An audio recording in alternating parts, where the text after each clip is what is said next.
Enzo Maresca's time at Chelsea is set to come to an abrupt and disappointing end, with reports confirming that the club will part ways with the Italian manager at the conclusion of the season if he fails to guide the team into the Premier League's top four. What was once seen as a bold and promising appointment has quickly turned into yet another cautionary tale at Stamford Bridge, as Maresca's Chelsea project crumbles under the weight of expectation and inconsistency. Appointed with the ambition of reviving Chelsea's identity and bringing a modern tactical approach inspired by his time under Pep Guardiola, Maresca arrived at the Bridge with a reputation for meticulous preparation and an eye for detail. He was hailed for his progressive football at Leicester City, where he led the Foxes back into the Premier League with a fluid, possession-based style that impressed many across the English game. However, the Premier League is a different beast, and Chelsea, especially in its current state, is no ordinary challenge. From the outset, Maresca struggled to find a consistent rhythm with his squad. Chelsea's form was patchy at best, flashes of promise overshadowed by long spells of underwhelming performances. Injuries,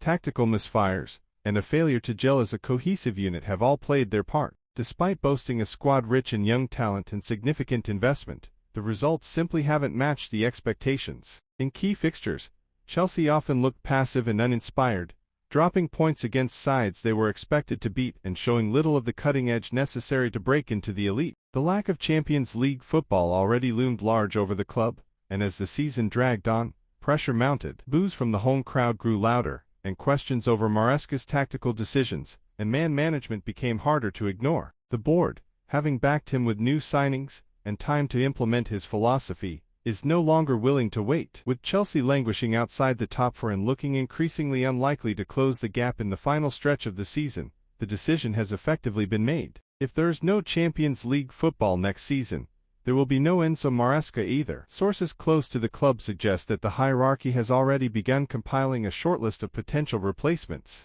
The criteria are clear: proven top-level experience, a track record of success, and the ability to handle the unique pressure that comes with managing one of the Premier League's most volatile environments. Maresca's project, once seen as long-term, has now been reduced to a failed experiment. For Maresca, this will be a bitter pill to swallow. He took a risk, leaving a secure job and a promising project in the Championship to take on one of football's most high-profile and unpredictable roles. His ideals may yet prove successful elsewhere, but at Chelsea, where patience is thin and demands are sky-high, the margin for error is razor-thin. As the season nears its conclusion, all eyes will be on whether Chelsea can stage an unlikely comeback and sneak into the top four. But barring a miraculous turnaround, the writing is on the wall. Enzo Maresca will be the latest name added to the ever-growing list of Chelsea managers who came with high hopes and left with unfinished business.